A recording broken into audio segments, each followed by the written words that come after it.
Life Rajni Bhatt. आज एक ऐसा केस डिस्कस करेंगे जहां पर पता चलेगा कि जो गवर्नमेंट की तरफ से जो स्कीम्स होती हैं, स्कॉलरशिप स्कीम्स, क्या वो एक्चुअली कंटेस्टेंट जो उसके लिए अप्लाई करते हैं, क्या वो उन स्कीम का फ़ायदा उठा पाते हैं। ऐसे ही एक शख्स के साथ हम लोग बैठे हैं जिनको सैंक्शन हुई थी एविएशन ट्रेनिंग या पायलट ट्रेनिंग की स्कॉलरशिप, पर स्कॉलरशिप अब तक मिल नहीं पाई। डिटेल्स जानते हैं मिस्टर गणेश से। मिस्टर गणेश, आप थोड़ा डिटेल बताएंगे कि ये स्कॉलरशिप क्या थी, कहाँ से सैंक्शन हुई थी और कौन से साल में हुई थी? जी बिल्कुल। मैंने 2003 में एडमिशन लिया था academy of cargo aviation private limited, Baramati Pune. Admission लेने के बाद मैंने 2004 में महाराष्ट्र स्टेट पुणे यहाँ स्कॉलरशिप के लिए अप्लाई किया, क्योंकि स्टेट गवर्नमेंट, सेंट्रल गवर्नमेंट और स्टेट गवर्नमेंट द्वारा एक स्कॉलरशिप स्कीम है एससी स्टूडेंट के लिए, जहाँ 100% स्कॉलरशिप उनको मिलती है। सैंक्शन होने के बाद अप्लाई होने के बाद मेरे जो स्कॉलरशिप है 2005 में सैंक्शन हुआ। 2005 में सैंक्शन होने के बाद थोड़ा सा कुछ टेक्निकल प्रॉब्लम की वजह से वो आगे पेमेंट नहीं हो पाया, तो मैं स्कॉलरशिप के लिए अप्लाई करता रहा कंटिन्यूटी में, क्योंकि एजुकेशन इंस्टीट्यूट ने बोला था कि जब तक स्कॉलरशिप का पेमेंट नहीं मिलेगा हम आपका जो ट्रेनिंग नहीं स्टार्ट कर सकते। और दूसरी जगह मेरा भी जो है सारा ट्रेनिंग स्कॉलरशिप पर ही डिपेंड था, तो मैं स्कॉलरशिप के लिए लगातार कोशिश करता रहा। तो उसके बाद 2011 में वापस मुझे लेटर मिला सेंट्रल गवर्नमेंट का 20 मई 2011 को कि आपका जो है पायलट ट्रेनिंग स्कॉलरशिप के लिए जो स्कॉलरशिप पहले सैंक्शन हुई थी उसको वापस रिसैंक्शन करने की ज़रूरत नहीं, आपके लिए उसी में ही आपका प्रोसीजर पेमेंट हो जाएगा। तो उस लेटर के आधार पर मुझे 14 नवंबर 2011 में Maharashtra state social welfare Pune इन्होंने 28,10,000 रुपये सैंक्शन हुए। ऐसा लेटर मुझे मिलने के बाद मैं लगातार 6-7 महीना सोशल वेलफेयर पुणे और एकेडमी ऑफ कार्गो एविएशन इनसे कोशिश कर रहा था कि पेमेंट का जो प्रोसेस पूरा हो जाए तो मेरा ट्रेनिंग स्टार्ट करने के लिए बुला लिया जाए। तो इस पीरियड में उनके द्वारा मुझे कोई जानकारी नहीं दी गई थी, तो मैं लगातार 4-5 महीने होकर भी कोई उसके बारे में मुझे कुछ सोल्यूशन नहीं मिल रहा था। तो मैंने सोचा कि मैं खुद सोशल वेलफेयर ऑफिस और समाज कल्याण ऑफिस में जाके वहाँ इंक्वायरी कर देता हूँ। तो पहले मैं सोशल वेलफेयर ऑफिसर में इंक्वायरी की पेमेंट के बारे में, तो उन्होंने बोला आप एजुकेशन इंस्टीट्यूट में जाके आप इंक्वायरी कीजिए। तो मैं 5 अक्टूबर 2012 में, मतलब सैंक्शन होने के बाद लगभग 10 महीने के बाद बारामती में खुद गया। वहाँ फ्लाइंग क्लब में जाने के बाद वहाँ के जो अकाउंटेंट थे उनसे पूछा, उनको मैंने मेरे सारे लेटर्स दिखाए, तो उन्होंने यही बताया कि आपका जो स्कॉलरशिप का पेमेंट अभी तक नहीं आया, आपको वेट करना पड़ेगा। आपका कहने का मतलब है आपको सैंक्शन लेटर आ चुका था, लेकिन जब आप वो एजुकेशनल इंस्टीट्यूट जो आपको जो रिस्पॉन्सिबल है आपको ट्रेनिंग देने के लिए, उन्होंने कहा वो पैसा आपके लिए आया नहीं है अभी तक। आपको लेटर मिल चुका था, आपने ये लेटर उनको दिखाया तो उनका क्या फीडबैक था? उन्होंने यही बताया कि सैंक्शन तो हुआ है लेकिन पेमेंट अभी तक नहीं हुआ है, तो आपको वेट करना पड़ेगा। तो मुझे लगा कुछ तो वहाँ गड़बड़ हो चुका है, क्योंकि इतना वेट करना सही नहीं, और एजुकेशन इंस्टीट्यूट इसमें सही इंटरेस्ट नहीं ले रहा है। तो मैंने सोचा कि स्कॉलरशिप जो सैंक्शन हुई है दूसरे स्कूल में एडमिशन लेके ट्रांसफ़र के लिए अप्लाई करूँगा, क्योंकि मुझे पता ही नहीं था उस टाइम कि पेमेंट हो चुका है। तो मैं दिसंबर 2012 में नागपुर फ्लाइंग क्लब यहाँ एडमिशन ले लिया।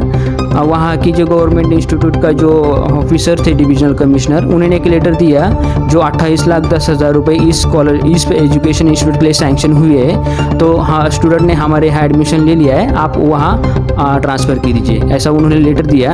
वो लेटर लेके मैं 3 जनवरी 2013 में assistant commissioner social welfare Pune इस ऑफिस में एप्लीकेशन दिया। उस एप्लीकेशन के रिप्लाई में मुझे 20 फरवरी 2013 का एक लेटर मिला। उसमें उन्होंने लिखा था कि जो स्कॉलरशिप का जो पेमेंट है, मतलब 14 नवंबर 2011 में ही हो चुका था। आपके कहने का मतलब है कि पेमेंट ऑलरेडी हो चुका है? ओके, उसके बाद फिर आपने आगे क्या स्टेप किया? तो मैं ट्रांसफ़र के लिए लगातार कोशिश करता रहा।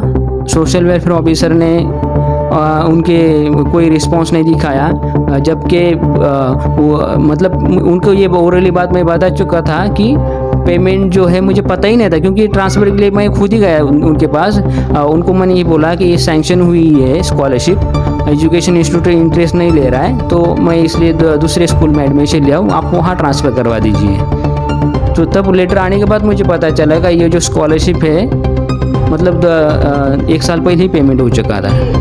एजुकेशन इंस्टीट्यूट का नाम फिर से बोलें जिनके यहाँ ये ट्रांसफ़र हुआ था amount as you receive that letter. Academy of Carver Aviation. Academy of Carver Aviation. अगर ये न्यूज़ सही जगह पहुंचता है तो प्लीज़ इस पे ज़रूर ध्यान दें कि स्कॉलरशिप का अमाउंट ऑलरेडी उनके पास आ चुका था, letter as a proof receive हो चुका था गणेश सर के द्वारा, फिर भी उन्हें ये बताया गया कि उनका पेमेंट अभी तक नहीं आया है। आगे आपने क्या किया? जब सोशल वेलफेयर ऑफिसर्स ने कोई उसमें आगे कोई स्टेप्स नहीं लिए, तो मैं सोचा कि ठीक है, अगर पेमेंट का हमें पता ही चल गया है, भले मेरे 1 साल वेस्ट हुआ है, लेकिन अभी मुझे कंफर्म हो गया पेमेंट उनके पास आ गया है। तो सोशल वेलफेयर ऑफिस बोले, मैं उनसे रिक्वेस्ट किया, ठीक है, अगर मैं स्कॉलरशिप उनके यहाँ पेमेंट हो गया है, अगर आप ट्रांसफ़र नहीं करें, फिर लेट हो रहा है, तो मैं वहाँ ट्रेनिंग के लिए जाने के लिए तैयार हूँ, लेकिन आगे से उनको मेरे एजुकेशन इंस्टीट्यूट में उनको ध्यान देना पड़ेगा। इस ओरल बातचीत के बाद मैं वहाँ 13 मई 2013 में गया था, 16 मई 2013 में। तो उसके बाद मैं पूरा वापस 1 साल रहा वहाँ, सितंबर 2014 तक। तो उन्होंने वही चीज़ें शुरू की। फ्लाइंग मैं SPL पास होने के बाद फ्लाइंग के लिए मैं बार बार रिक्वेस्ट करता रहा, उन्होंने 1 साल होकर भी मेरा फ्लाइंग स्टार्ट नहीं किया, मतलब हैरेस करने लगी। तो मैं सितंबर 2014 में वहाँ से निकल आया। उसके बाद यानी आपके कहने का मतलब है पैसा आ चुका था, फिर भी इंस्टीट्यूट ने आपकी ट्रेनिंग नहीं की, आपसे ये बोला गया कि हम बाद में शुरू करेंगे, ऐसा कुछ? हाँ, मतलब शुरू करेंगे ऐसे बार बार बोल रहे थे, लेकिन शुरू कभी कर नहीं थे। मतलब ऐसा है ना, जब कोई कॉमन लड़का जाता है तो उनको उसकी वैल्यू नहीं रहती, ऐसे वो आकड़ में वो एजुकेशन इंस्टीट्यूट व्यवहार कर रही थी। कोई प्रोफेशनल आदमी जाता है और वो करते तो उनको वैल्यू देंगे, उनका जो ट्रेनिंग ठीक से करेंगे, लेकिन कॉमन लोगों का जो आगे देखने का उनका दृष्टिकोण था वो ठीक नहीं था। कोई कॉमन आदमी जो है आगे बड़ा हो, आगे बहुत सपने उसके साकार हो, ऐसा उनको जो मेंटली ऐसी थी। क्योंकि मैं एक स्कॉलरशिप से मुझे पेमेंट मिला था, किसी के सपोर्ट के आधार जा रहा था, तो उनको बात शायद अच्छी नहीं लग रही थी। इसके कारण उन्होंने या फिर उसका दूसरा मतलब ये भी था, जो स्कॉलरशिप का जो पेमेंट वहाँ हुआ था वो उन लोगों ने इलीगली यूज़ किया था। गवर्नमेंट जो पैसे सैंक्शन करती है इंस्टीट्यूट बच्चों को आगे बढ़ाने के लिए, क्या वो पैसा सही तरीके से इस्तेमाल हो रहा है? ये एक सवाल है, ये क्वेश्चन मार्क है। जैसे गणेश सर ने कहा कि 28 लाख सैंक्शन होने के बावजूद उनकी ट्रेनिंग शुरू नहीं हुई थी। ये भी एक सवाल है कि कॉमन आदमी अगर जाता है इंस्टीट्यूट से बात करता है तो उसे टाला जाता है। तो क्या हम किसे इस चीज़ के लिए, सिचुएशन के लिए किसे जिम्मेदार ठहराएं, गवर्नमेंट को या इंस्टीट्यूट को? सर आगे आपने इसके लिए क्या किया? तो सितंबर 2014 तक मैंने वो कोशिश किया, तो उन्होंने मुझे कुछ रिस्पॉन्स ही नहीं दिया। कुछ वहाँ मैं हरास हो चुका था पूरा, मेरा वहाँ रहना खाना पीना, मतलब खाने पीने का खर्च वेस्ट जा रहा था। तो मैं वहाँ से वापस चला आया। मैं अलग अलग डिपार्टमेंट में ये सारी चीज़ों का कंप्लेंट किया, सोशल वेलफेयर ऑफिसर्स को कंप्लेंट्स किए, लगातार कंप्लेंट्स करता रहा ट्रांसफ़र के लिए, फिर भी उन्होंने वो आगे कुछ एक्शन नहीं लिया। तो उसके बाद वापस मैं कुछ भी एक्शन नहीं लेने के बाद 2019 में वापस कोशिश किया वहाँ से ट्रेनिंग करने का। तो मार्च 2019 में वहाँ मैं गया वापस ट्रेनिंग के लिए।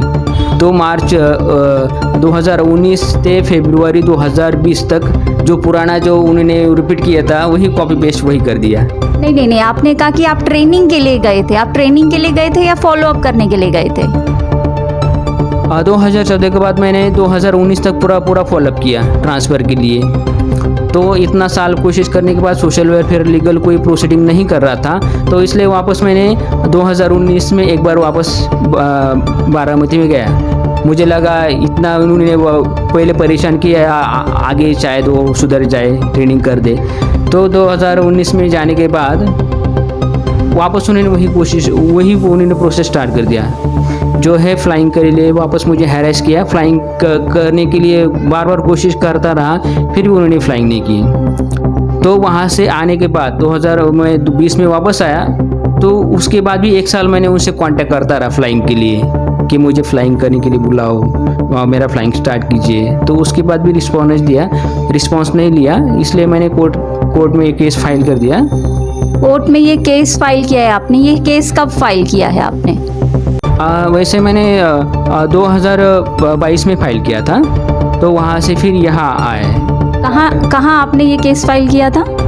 मैंने जो फाइल किया था एडवोकेट गेडाम थे, वकील थे, वहाँ मैं नागपुर बॉम्बे हाई कोर्ट के नागपुर बेंच में फ़ाइल किया था। वहाँ से फिर वहाँ नागपुर में जुरिडिक्शन नहीं होने के कारण उन्होंने यहाँ बॉम्बे में ट्रांसफ़र कर दिया, क्योंकि जो पेमेंट था महाराष्ट्र स्टेट के ऑफिस में हुआ था ना, तो इसलिए बॉम्बे में उन्होंने ट्रांसफ़र कर दिया। 2011 से ये जो लड़ाई स्टार्ट है ये अब तक चल रही है। 2024 में भी केस नागपुर से मुंबई ट्रांसफ़र हो चुका है।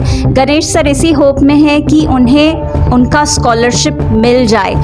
मैं यही चाहती हूँ टू लाइफ के ज़रिए कि ये सही न्यूज़ सही इंसान के पास पहुँचे, ताकि ये जो स्कॉलरशिप के होप में काफ़ी सारे जो लोग हैं जो इस आस में रहते हैं कि स्कॉलरशिप मिलने के बाद उनकी लाइफ का कुछ अच्छा हो सकेगा, उन्हें कुछ अपॉर्चुनिटी मिल सकेगी, लेकिन उन्हें ये मिलती नहीं है। फॉर्म्स भरे जाते हैं, डॉक्यूमेंट सबमिट किए जाते हैं, लेकिन कुछ भी रिजल्ट नहीं होता। तो यही होप है कि गणेश सर की जो भी लड़ाई है उसमें उन्हें ज़रूर सक्सेस मिले, और हम कोशिश करेंगे कि टू लाइफ ये आपका न्यूज़ सही जगह सही ऑफिसर के पास पहुंचे। काफी डॉक्यूमेंट सबमिट किए हैं जहां साफ शब्दों में दिख रहा है कि उन्हें स्कॉलरशिप मिली है। एससी कैटेगरी के हिसाब से गवर्नमेंट ने ये स्कॉलरशिप सैंक्शन की है, लेकिन ये सैंक्शन अमाउंट उनके हाथ नहीं आया। तो गड़बड़ कौन कर रहा है, गवर्नमेंट या एजुकेशन इंस्टीट्यूट? जो भी केस गणेश ने दायर किया है कोर्ट में, वो भी डॉक्यूमेंट्स हमारे पास टू लाइफ में सबमिट किए हुए हैं, जिन्हें आप स्क्रीन पर देख सकते हैं।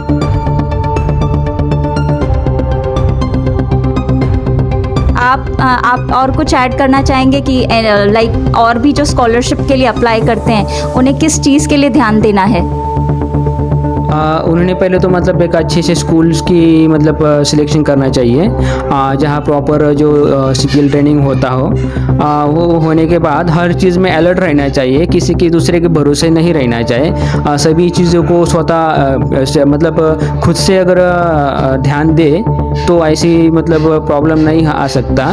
तो ऐसे ही बातें जो है कुछ लोग हैं उनको जो है मतलब उनका कोई बैकग्राउंड नहीं रहता, उनको ऐसे जो स्टूडेंट रहते हैं उनके मतलब फैमिली बैकग्राउंड ऐसे एजुकेटेड लोग नहीं रहते, तो कुछ ऐसे ग्रुप रहता है, ऐसे लोग रहते हैं कि उनको ऐसा लगता है इस इंसान को अगर हम कुछ थोड़ा सा ब्लैकमेल करें तो उसका हमें कोई बिगाड़ नहीं सकता।